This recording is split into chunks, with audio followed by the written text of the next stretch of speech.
writers, you're listening to the Kobo ReWriting Life podcast, where we highlight an episode from our backlist that will bring you insights and inspiration for growing your self-publishing business. I'm your host, Tara Kremen, director of Kobo Writing Life. This week, I've picked an interview from 2023 with the delightful Jenn Sterling. I've had the pleasure of meeting Jenn in person at conferences throughout the years, and she's always been a burst of energy. We talked to her about her indie author career and how her love of sports melded easily into writing sports romance. Check it out. Hope you enjoy. We are joined today by author Jenn Sterling, also known as Jenn. Jenn, thank you so much for joining us. Thank you for having me. I'm so excited to be here.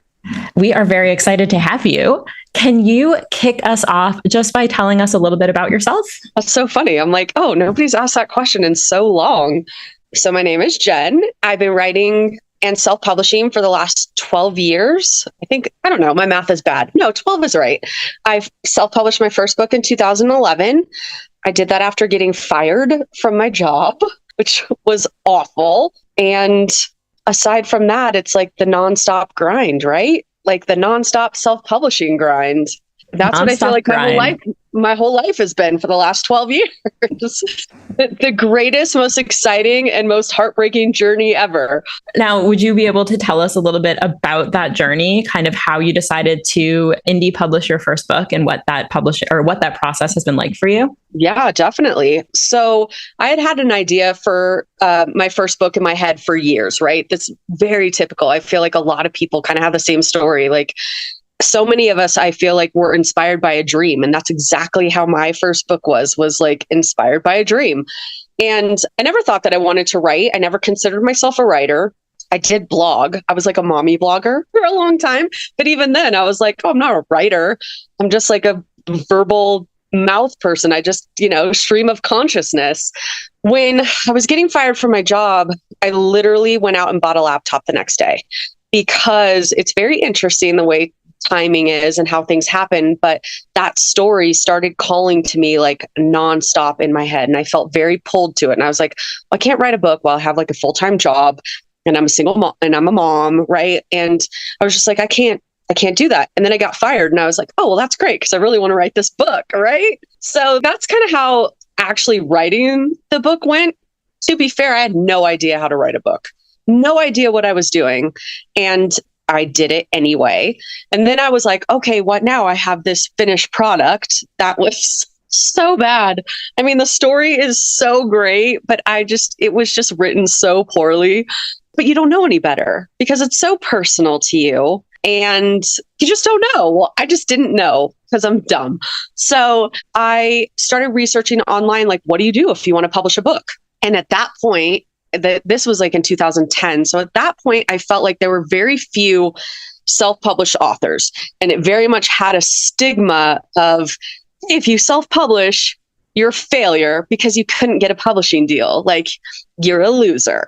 So I was like, oh, well, then obviously I'm going to get a publishing deal because I am not a loser. So I sent out a bunch of queries and did that. And I got very little, tons of rejections. And I think one person wanted to read a whole chapter and they were just like, yeah, we're going to pass. Right. And I remember thinking, okay, if I get one more rejection, I'm just going to accept the fact that I have failed and I'm going to self-publish. I mean, that's really where my mindset was. So then I started looking into how to self-publish and how you do that and what you do and how you do it. And to me, it was the best decision ever. I mean, self-publishing for me is, I feel like I'm controlling, like a lot of other authors are. And so I kind of like having a say in things that you don't get a say in a traditionally published deal. So that's how that started. That was a very long-winded story. I'm sorry. Hope people are still listening. Please don't apologize. Everybody tunes in to listen to our guests, not us speak. So please, long answers are the best. But just talking about like amazing timing, getting into indie pub in 2011, 2012, right when it was taking off. Like, that is incredible timing. Oh, it was. And I had no idea. Like, I just had no idea. I had no idea what I was in for. I had no idea what I was getting into. I feel very, very lucky and fortunate that I got into it in the time before there was ads. before Kindle Unlimited existed, because it felt like such a more genuine time and such a more, God, I can't think of the right word because I'm not a writer. It just wasn't this inflated, I don't know. It just was better. Sorry, everyone.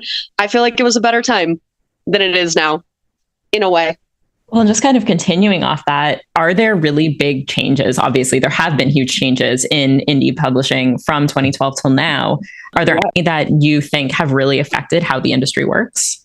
Yeah, 100%. Kindle Unlimited being introduced just really, really changed the game. And then all of a sudden, the introduction of advertising, right? Facebook ads, Amazon ads, these ads really changed things as well. You know, I really enjoyed it before ads, when it was word of mouth, when it felt like it was an actual community. It doesn't feel like that anymore. It felt small, and it doesn't feel small. It felt like when the people were blogging because they loved the books and they were recommending books that they loved, it was because they loved these books. And now, I mean, if you even see any of those kinds of posts anymore, you know, they're all affiliate links, and it's not because they're passionate about anything. Also, I think there's just so many books being released on a daily basis that it just is a very kind of overwhelming, oversaturated industry right now. How do you pick one book and love it so much that you talk about it for 3 weeks like they used to? It's almost like, gosh, that just doesn't happen anymore. With, like you were saying, there's tons of books being released all the time. Do you feel pressure to release more often because of that? I personally don't, because I know I'm very comfortable with what kind of writer I am. And I know that I am not a rapid release writer. And I know plenty of people who are. And they literally are like, you have to release every 6 weeks to be in this algorithm, to be in this, to do that. And it works for them, right? They're making millions of dollars. And I am not. I would love to. I am not making that money. And I'm also not willing to do that. I'm not willing to do things that I feel like, gosh, I am just not that kind of storyteller. I am not that kind of, you know, I don't have that many ideas because I just don't make up willy-nilly stories and release them. Like, everything feels very personal to me, which, you know, from a business standpoint might not be the greatest thing, but from an artist standpoint, that's just how I feel. And I don't feel that pressure because I don't want to play that game. And that's kind of what it boils down to for me, is that I know what kind of writer I am. I know how often releasing is comfortable for me without feeling like I'm forcing things. And I want to make that work for me. And that also needs to be okay. We need to be able to be authors again that can release 2 to 3 books a year and make a living off that. Like, why isn't that okay? Why do we have to release 8 books a year? Like, that's insane. And how is that sustainable? For me, that's the one thing that I always look at too. Like, if I tried to become this, I could not sustain that long term. And I want to write long term.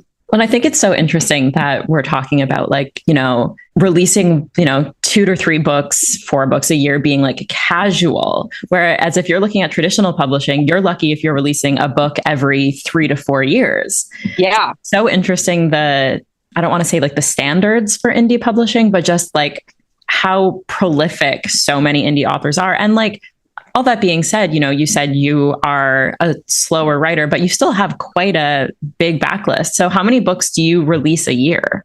So I really am like consistently like a 3-book releaser, right? For me, 3 full-length books is like, that's really pushing it. I'm writing the whole time and releasing. And, you know, with the exception of last year and this year, where I sat down and finally took the time to write these 12 holiday novellas that I've wanted to write for years. Like, I've had this idea since like 2013 that like, oh my gosh, I want to write a book for every holiday, but how am I ever going to be able to do that? Right? How am I ever going to get ahead? How do these people write and get ahead when I felt like I'm always writing, releasing? I didn't know how to get ahead, and I really had to take the time to do that. So last year I released 7 books, but they're short, right? They're not 7 80,000 word books. I could never do that. So it was 7 books, and this year there's going to be 5, and they're all, you know, they're about 30,000 words each. So for me, they're short, but they are super fun, complete, trope-filled romance stories. They're all standalone. So right now, I finished writing them and I was like, wow, I do not have a single idea in my head right now of what to write next. I mean, I'm like, I think those books broke me a little bit, but I feel okay with that. And I feel like maybe 3 years ago, I would have really been freaking out. Like, what are you doing? You cannot take a break. Like, force it, force inspiration, force a plot, force a book. And I don't feel like that anymore. Like, I don't feel like that today. And I don't want to force anything. I think there's something to be said to kind of knowing how you write and where your inspiration comes from. And like, you don't want, like you said, you don't want to force the story because then it's not going to feel authentic and that goes against your brand. Right. And that's exactly the thing. I mean, there's nothing wrong with being a business writer. There's nothing wrong with being an artistic writer. There's nothing wrong with obviously trying to meld the two and have the best of both worlds, which, but I know a lot of people who really are business writers and that really works well for them. And like I said, I mean, they're making a lot of money and like, that's their whole goal. And yes, of course, I want to make a lot of money, but I also just don't want to kill myself doing it. And there are certain things I'm comfortable doing and certain things I'm just not comfortable doing. This industry can very much feel like a game. And there are things I don't want to play because I just don't feel like, hey, I don't want to have to do, this checklist of 1 through 20 to sell a book. Like, I just don't feel like that's necessary. And it's just not what I want to be. It's also not like the precedent I want to set. So like, oh, hey, if I do 1 through 20 for this book, I'm gonna have to do that for every book going forward. Do you know what I mean? I never think kind of short term. I think, hey, if I start doing this is going to be what I have to do forever. And so I don't want to do things I'm not comfortable with, even if they work for other people. And the thing with being indie is that you're doing all 20 of those checklists every time. So I mean, a lot of my friends have a staff, but like, I don't have anyone. I have zero help. And I mean, like, no help. So yeah, I mean, all that stuff is on your shoulders. I wouldn't know how to give up the help anyway. I wouldn't know what to ask somebody to help me with that I feel like, oh, I could just do that on my own. It's just quicker. I struggle with that part, definitely. You're definitely not the first person to tell us that. That's good. So we also wanted to talk to you about your different subgenres. So you write a lot of sports romance. We're both big sports fans. What inspired you to get into that genre specifically? So I definitely write baseball romance because it's what I know. I've dated so many baseball players. No, I mean, I've dated baseball. My son's a baseball player, but I played softball for 12 years. Like, baseball has just kind of always been, it's the sport that I know the most intimately. So it's the one that I feel very comfortable writing about. And, if you told me to go write a basketball book, I would be like, I literally know nothing about basketball. So I don't like to write things I don't know anything about. And we're talking I know baseball intimately, I know the mentality intimately. I know baseball players' thought processes intimately.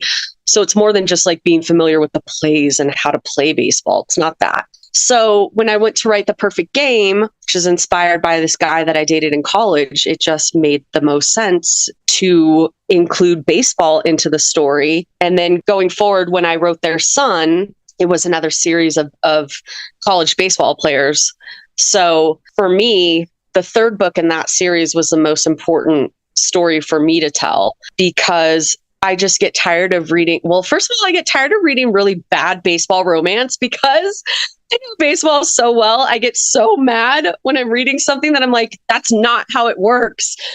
That's not true. That doesn't happen. What are you talking? Have you done any research? What are you doing? I get so upset. But I also get upset just pretending every single person who plays baseball gets drafted. It's just not true. And I have a son who didn't get drafted. I mean, he's playing professional baseball now, but he didn't get drafted because the draft season was COVID. So it was really important for me to write a book about what happens when you don't get drafted and what we do to these boys. We just kind of, you've built them up this whole time for years on, hey, the end goal is to get drafted. That's the end goal. Nobody talks about, well, what happens when you don't?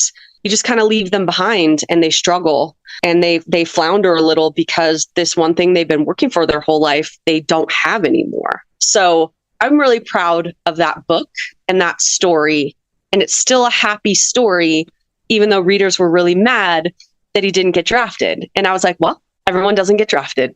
Welcome to my books.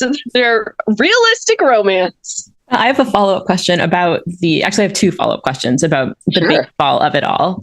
One, how do you find it balancing like telling the story you want to tell and the character development with making the baseball aspect accessible to folks who don't know the game intimately? And then my second question, which is arguably more important, who is your Major League Baseball team? Well, I am born and raised in Southern California, so I am a Dodger fan. I am Dodgers through and through. I was literally born and raised on Dodger Stadium. So this girl bleeds blue forever and ever and ever. And when my favorite players get traded, I don't follow a player. I stay with a team. Like once you've left the Dodgers, I'm sorry, you're gone. Sorry, bye. Bye, Justin Turner. Bye, Corey Seager. Like, I'm so sorry you guys are all gone, but have fun on your new team. I don't follow players. And my boyfriend always is like, that's just so weird. Why don't we follow the player? I was like, because they're not on my team anymore. Okay, so the Dodgers. And then the other question, which is really interesting because Brazil bought The Perfect Game and all my baseball books, and they love it, and they don't have baseball there. So that was really fun. I went on like a big book tour there with Taryn Fisher. We went together, and readers were just like, I want to see baseball now. I want to watch a baseball game now. I want to whatever. And I don't even know this sport. So I think for me, writing this, the baseball part is such an integral part of the guy character because it's his dream.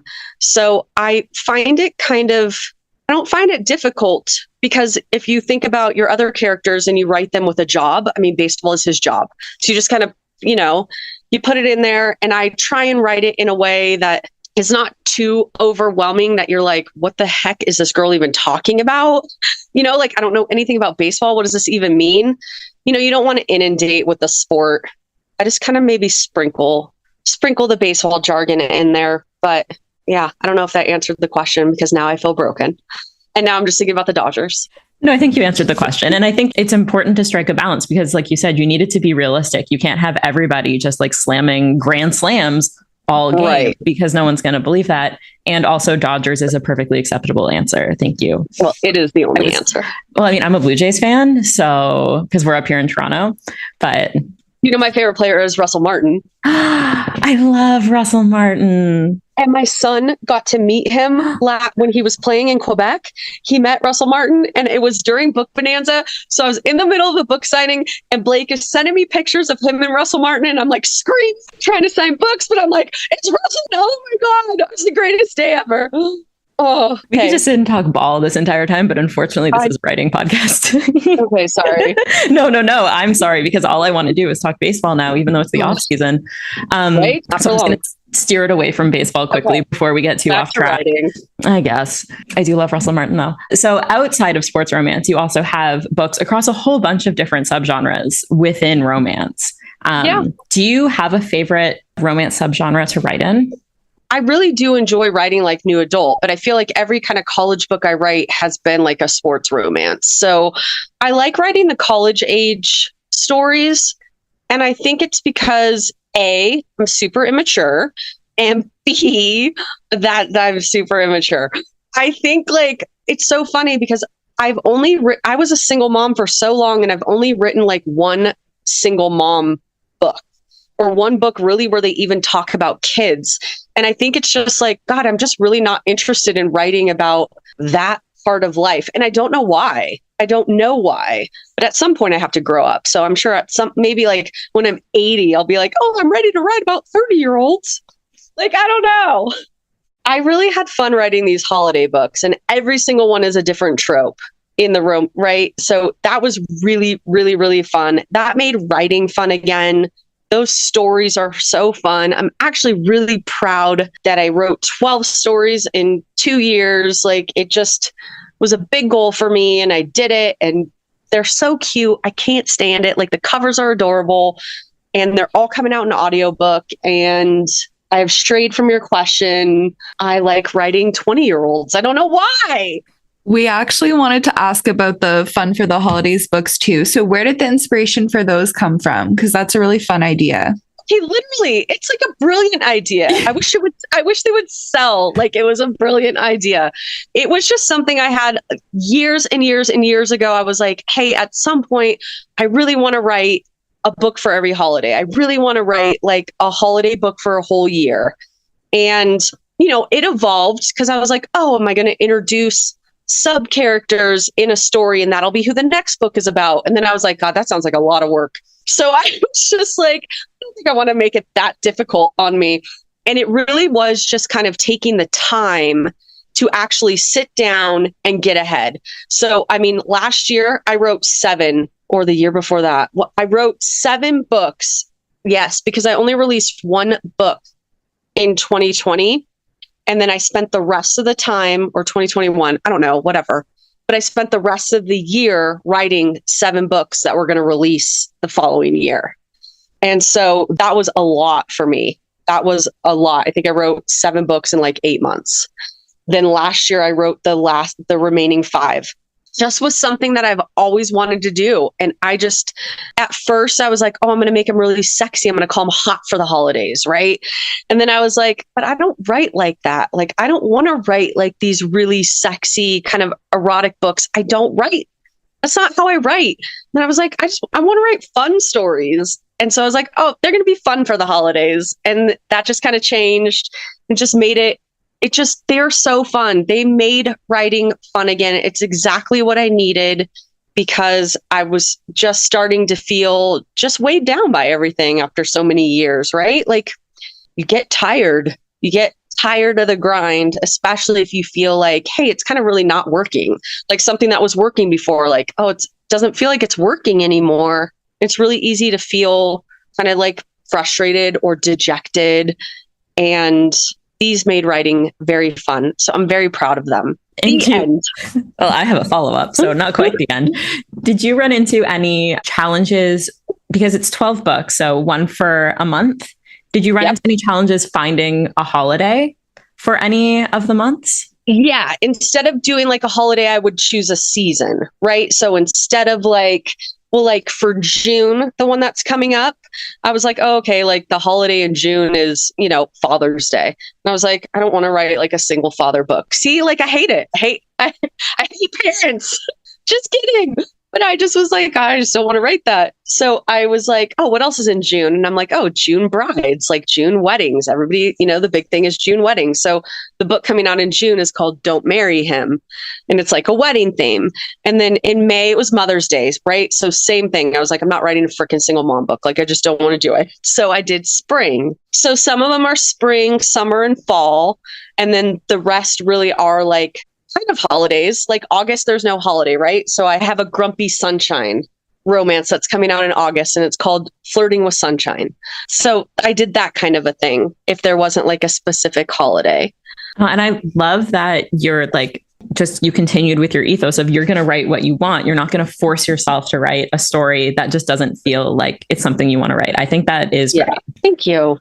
I think that's really important because I think readers can tell when you're forcing it and you want that book to really have like quality for sure. You can really tell when an author is trying to force themselves to write something that they don't enjoy just to sell something. Yeah. But sometimes I just don't think readers care. Do you know what I mean? Even if it's like, that's where I think is like kind of a problem for us because we assume our reader cares.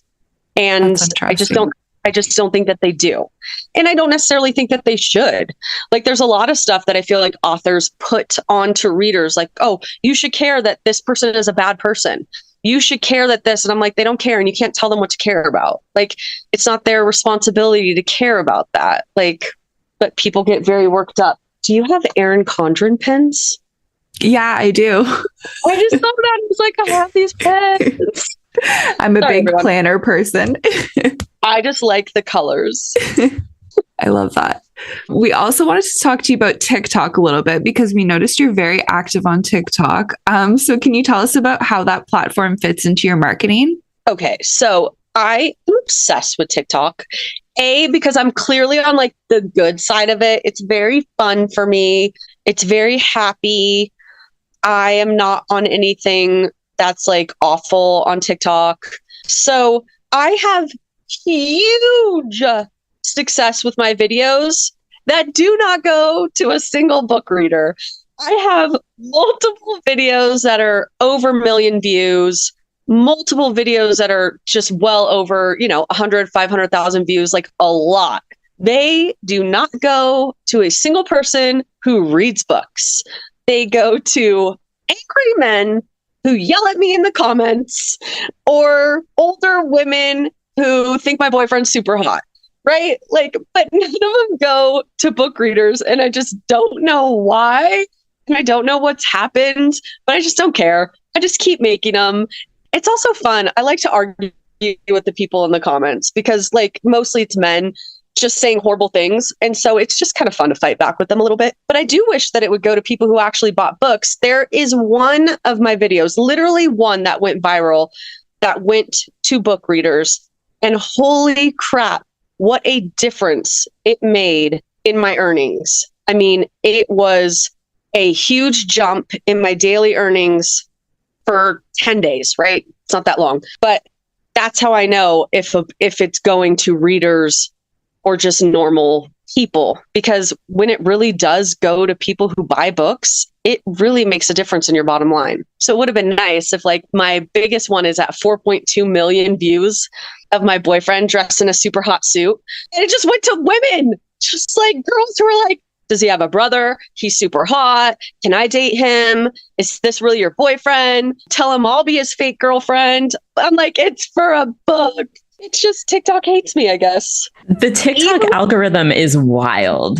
It's wild. I mean, even with the hashtags, it just like doesn't care. Like, right. I was talking to Candy Steiner and she's like, Jen, you have to put these hashtags on your video. And I was like, Candy, I'm not dumb. Like, they're on the video. And she was like, oh gosh, well then I just don't know. Just to tell you.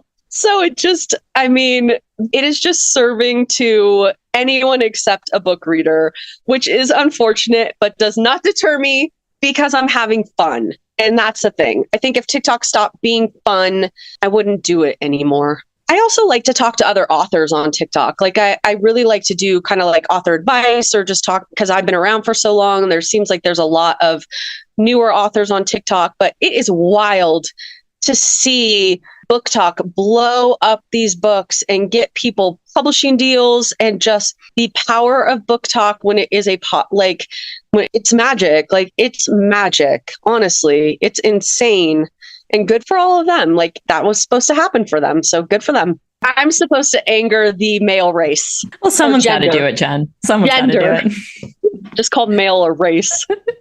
Oh my God, I'm a super smart writer. I kind of wanted to talk to you about Book Talk because it is wild what it can do for backlist titles, indie titles. And I'm just curious how you think the advent of Book Talk has changed the indie approach to marketing in general.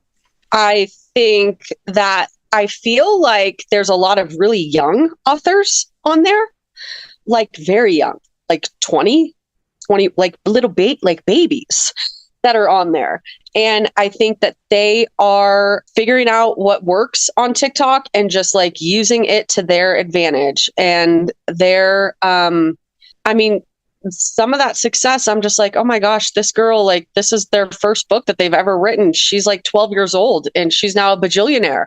Like, that is insane to me. But the worst part is, no, I don't care because it's the truth. Some of the books are really bad. They're really bad. They're really bad. And I'm like, cool. So this is the kind of crap that you're like blowing up and telling everybody is the greatest thing you've ever read. And it's so bad. So that's something that, I mean, that's frustrating, right? You want good books, entertaining books. At least there's some, even if they're kind of bad, you're like, oh, I get why this was enjoyable. Like, this wasn't written super great, but wow, the story is really like, this was a really enjoyable story. I get why everybody really liked it. And then there's a flip side of that where it's like, this was really bad and I don't understand what's happening. That's everywhere. That's without Book Talk. That's, the bestseller charts. That's, reading is very subjective. So, and you don't know who's blowing up Book Talk. Like, I feel like it's a very young, very vocal group, right? It's the new word of mouth. I was just going to say that. Yeah. But it's also like, but who? Like, how old are they? What is like who has the biggest influence? You know, are they very young? So their style is whatever. I do find it extremely interesting. I mean, I love that people, obviously, we can talk about Colleen all day because she's a total anomaly, right? And she always has been since the day she published her first book, Slammed. What has happened for Colleen has been unlike what has happened to anybody, right? And you know, people are just like, oh my God, I love it. It ends with us, or anything with It Ends With Us. And I'm like, do you realize like that book is 2016? Like that's when that came out. It's so long ago, but it's just, that's the power of book talk. To me is just insane. That level is just insane. You take a book that's 6 years old and make her write a sequel that she was never going to write, you know? I mean, that's awesome. The shock that I just had that 2016 was 6 years ago is real. I mean, now it's 7 years ago, right? I'm super bad at math, but like, that's crazy. That's wild. And what I always find so interesting about book talk and just TikTok in general, and like I mentioned, the algorithm, because the books that I will see on TikTok are wildly different than what Laura will see on TikTok, because we both read and are interested in different things. So I think like just how that app works will forever blow my mind. Yes. Even if you're not liking it, like, even if you try and curate your content of like, hey, I really want my videos to go to book readers, so I'm not going to view things that aren't book related, right? Although I can't follow that rule because I just don't want to. But I'm like, oh, I'm not going to like things that don't go, they don't care. Like it or not, they know that you watched it. They know that you watched it again. They know that you went to that person's profile. So I think that's why they keep, I don't know. I guess that's why they serve it to just normal people, because I think I watch a lot of just normal TikToks. Even though I like the majority of the things I like are book related, I think they know I don't really care, right? Because like I don't want, like, I can't just watch nothing but book content unless it's about me, which it never is. So you mentioned a little bit about using book talk to kind of talk to other writers. How has the indie author community kind of changed for you over the years? Do you have authors that you work with pretty closely and kind of commiserate with, I guess? I mean, I feel like it's the people who I've been in this the longest with, right? So the friends that I made at the very beginning, like Taryn Fisher, Jillian Dodd, Colleen Hoover, you know, all of the Claire Contreras, like all of these people are still very much my very good friends and people that Abby Glines, right, that I would trust the most. If we need to commiserate, yeah, I know exactly who I could talk to about a certain issue, right? Like, I'm not going to go commiserate with Colleen, because Colleen will be like, well, Jen, I don't know. I've never run an ad in my life. So like, you know, she's not going to be the one that you're going to talk to about that. But yes, I mean, I feel like I obviously like and have met so many new authors who are just like good people, who are genuine people, who don't want things to be handed to them. I don't appreciate people who don't work hard for stuff. That's just kind of across the board in general. But I feel like the people that I surround myself with have been there for a very long time. I feel like I look back and I'm like, oh, it's just kind of all really the same people have been there, because we kind of just went through it and are friends, like genuinely friends. We always hear such like wonderful things about the indie author community and how willing most indie authors are to share things that work and things that didn't work for them. And I find, like, kind of pun intended, indie authors are like an open book. Right. I mean, yes and no. I would definitely agree with that to a point. I feel like when it comes to money and dollars spent on ads, that they are not willing to be as transparent and get offended if you say, hey, I know you're spending $4,000 a day on ads. Then they get upset, like, oh, so you think that's the only reason I'm successful? And it's like, I didn't even say that. Like, no, but like, you've obviously built a fan base. You have a book that people like, but you also are spending $4,000 a day on ads. People don't talk about that stuff. They don't.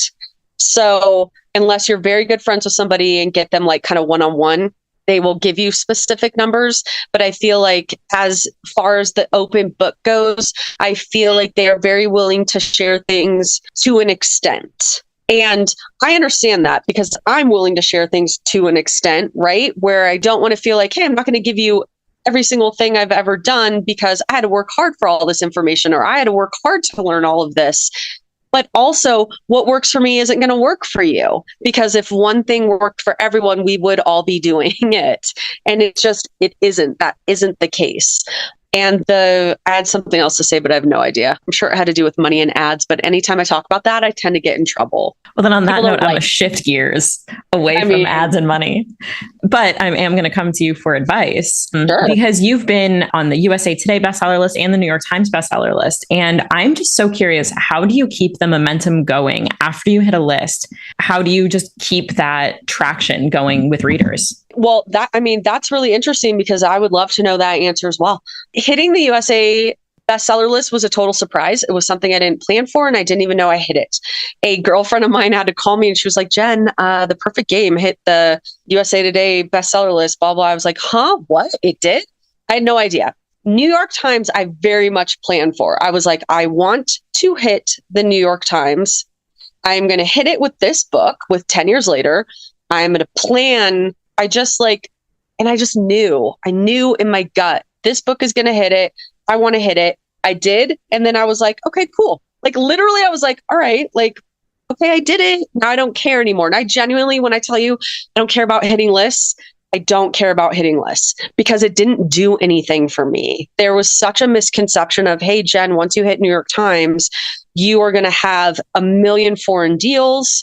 That book is going to sell, and it didn't. Literally nothing happened. So I felt very disillusioned by that. And it's very interesting, after being in this business for so long and having success for so many years without having to do much of anything. I didn't advertise. It very much was word of mouth, that I do find myself now kind of in this position of, where have all of those readers gone? So it's not about keeping momentum for me to keep writing. As long as I have an idea, I'm going to write.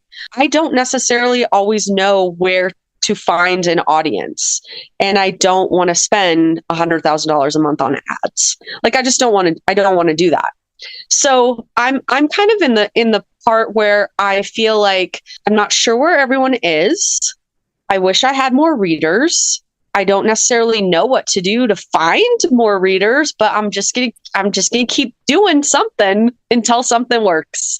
I mean, that really is where I'm at. It would be a lie to be like, oh, I built this fan base and they have gone nowhere. They followed me forever, because that's just not true. I mean, it's not. And I'm not a liar. So it's just that reader base that I had in 2012, 13, 14, 15. In 2016, I probably started to see a little bit of a shift. And it's probably very much been down since about 2017.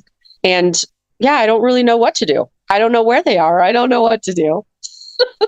It's a horrible answer to your question, but it's very honest. And I feel like we don't talk about that, or we talk about it in hushed tones in corners where no one else can hear. Well, no, and we appreciate the honesty. And I feel like so much of indie publishing is kind of throwing something at the wall and seeing if it works. And sometimes it'll work for X amount of years, and then the wall changes. Exactly. Yeah. I mean, and I've never given up. I've never been like, hey, I don't know. I have tried so many things, and I'm like, gosh, none of this stuff really seems to be working for me. So this year I've taken a deep breath, and I'm like, you know what? I'm just going to let go. I felt like the last few years that I've really been trying to force everything, participating in the ad game the way other people have. And that doesn't work for me. Like, force feeding my books down readers' throats, it just doesn't work for me. And just forcing things in general just doesn't seem to work for me. So I'm not going to do that this year, and I'll let you know what happens. You mentioned seeing less readers. Do you think part of it is kind of like the market being oversaturated? Like, there's so many books being released that authors don't know what to read, or are reading different kinds of books that they haven't before? I totally think, yeah. I think the oversaturation of the market, the constant releases, that there are just so many books being released every single day. I do also think a lot of those really fanatical, passionate readers, I think that they're not there anymore. I feel like a lot of people, just kind of like a lot of authors that used to write with me in 2012, aren't writing books anymore. right? Like authors have kind of gone away. Readers have gone away. I'm sure you get burnt out. Like I get burnt out on romance. I can't read romance right now. I think that maybe there was a time, maybe people went through a period of time for 3 years when they could do nothing but read, and maybe they're not in that anymore. I think it ebbs and flows. And once again, I mean, not to mention Kindle Unlimited again, but that completely has changed. That has changed a major portion of readership and how people choose to read. If it's not in KU, they're not going to read it. That's a big thing. And I also think like if you compare what things we had vying for our attention in 2012 versus now, like the advent of streaming and podcasts has taken a lot of our attention to other places. So I think that the competition for authors doesn't necessarily lie with other authors. It also lies with just like everything vying for everybody's attention. And the fact that our attention spans are now built for 1-minute videos on TikTok. No, I'm sorry. I'm only built for 15 seconds. If I see that your video is 1 minute, I'm like, 1 minute? What are you going to talk to about for 1 minute? Thank God they invented the scrolling, because I'm like, scrolling in captions. Otherwise, and the 3-minute video? What do you tell me for 3 minutes? But if I ever make a 3-minute video, please listen to the whole thing. It's the 3 minutes and then it ends up being a part 1. That just really gets me. Right. But I'm like, TikTok has really made our attention span 15 seconds. Like it has made it, oh my God, get to the point, like get my attention, get to the point, go away. It's crazy. But you're right. Like with like Netflix being so popular and Hulu and like all these really great shows that come on that you can binge, it definitely makes, competition for, I mean, I'm guilty of that, where I'm like, oh, I would much rather be watching this than reading this. Right. So I get it. I just think that we're an ever-changing society and our readers are changing and the business is always going to change. And, I feel like if you're writing because you love it, you're not going to stop. You could take some breaks, but you're not going to stop. And I think breaks are healthy. And that's one thing as self-published authors, I think that we do not give ourselves. We fear taking a break means you can never come back. And I think that nothing is more untrue than that. I'm going to come in here with a really hard-hitting question now. As you've mentioned, publishing is ever-changing and the market is ever-changing. Do you think that there is a piece of evergreen advice or one thing that you've learned that has remained consistent throughout? I know that for me, it really has been kind of what circling back to the beginning of our conversation of being like, what kind of writer am I? What do I enjoy doing?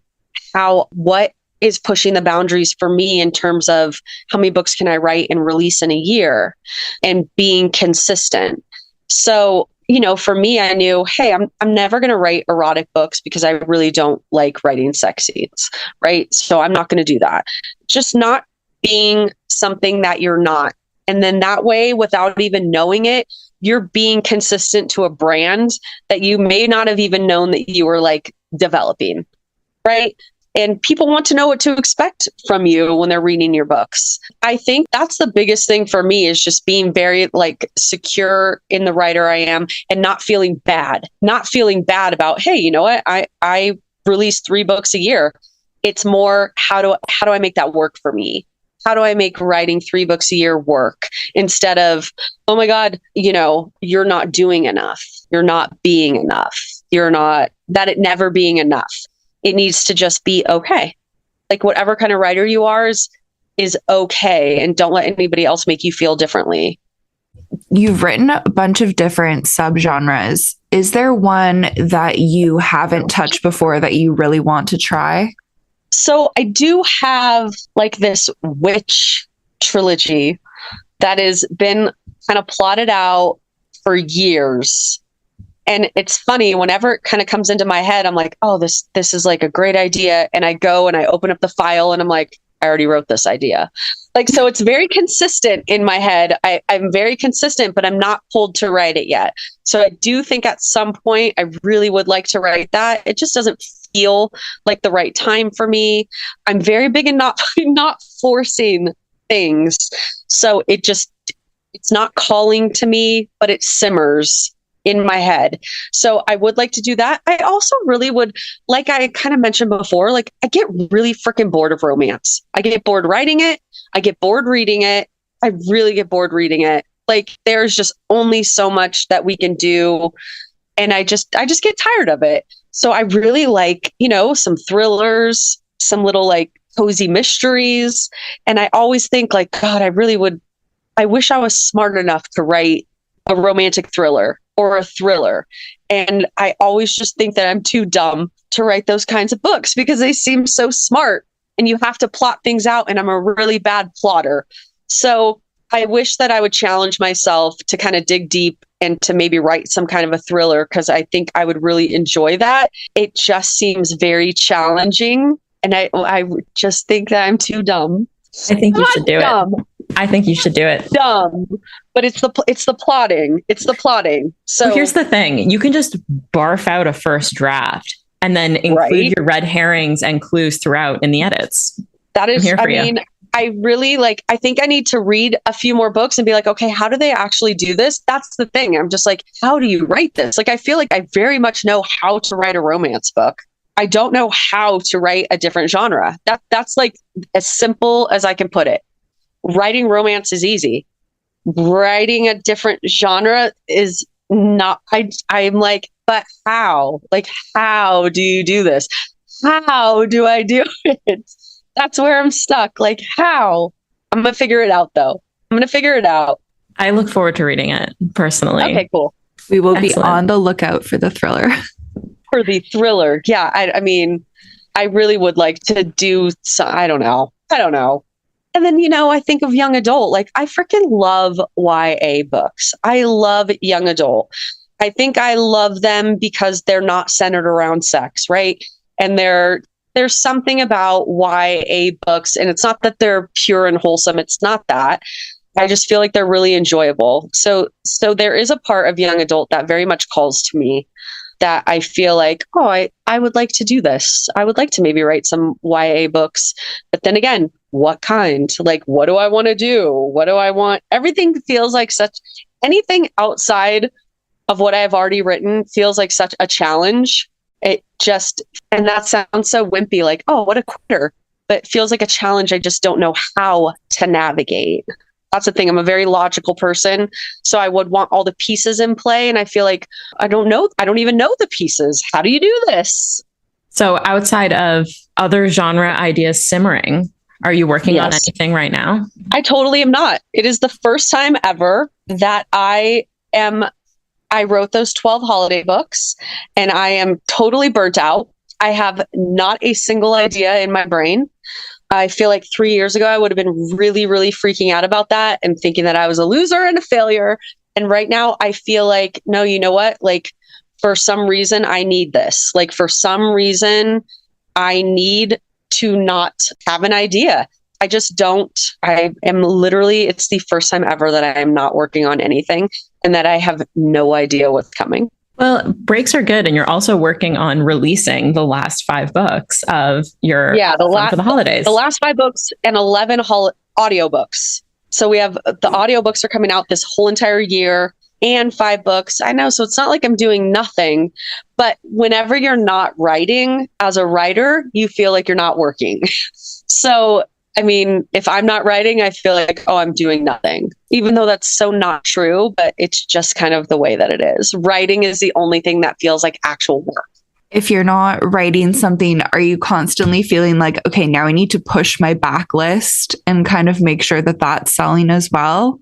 Well, this is the first time that I haven't been, writing immediately after finishing something. So yes, I am looking at my backlist and there are things in the works, right? I'm going to do some alternate covers. I'm going to recover a book that has not really sold well with this cover. I just want a new, really pretty, flowy, flowery, beautiful, alternative looking cover, but it's going to be the new cover. So I'm doing work like that, kind of looking at what can I do for the backlist? How can I revamp some things? What first in the series am I going to put free so I can breathe a little bit new life into things? So yes, definitely.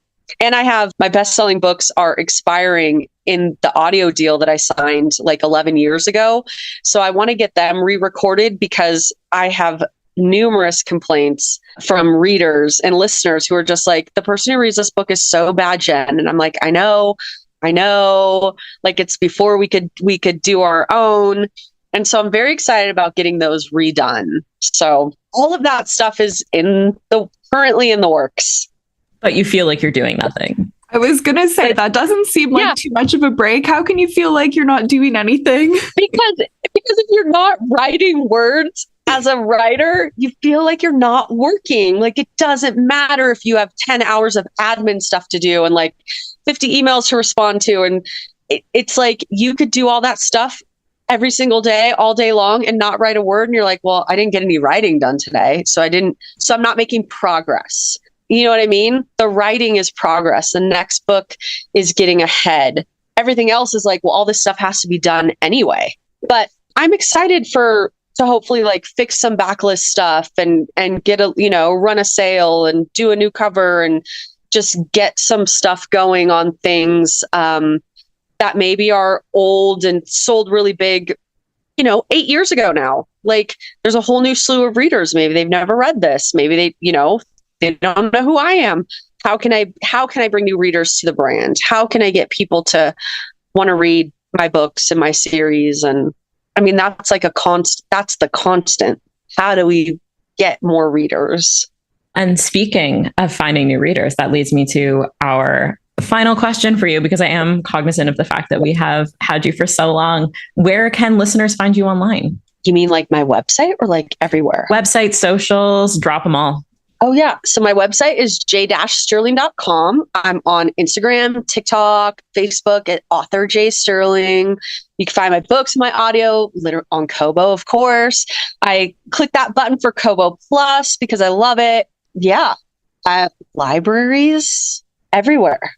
Everywhere. I'm everywhere. I want to be coming to a big screen near you. Amazing. Coming to your house, your home screen. I wish.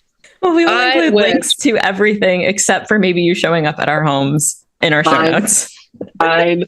Jenn, thank you so much for taking the time to chat with us today. This has been so much fun. This was great. Thank you so much for having me, you guys. It's been so great. I love your podcast.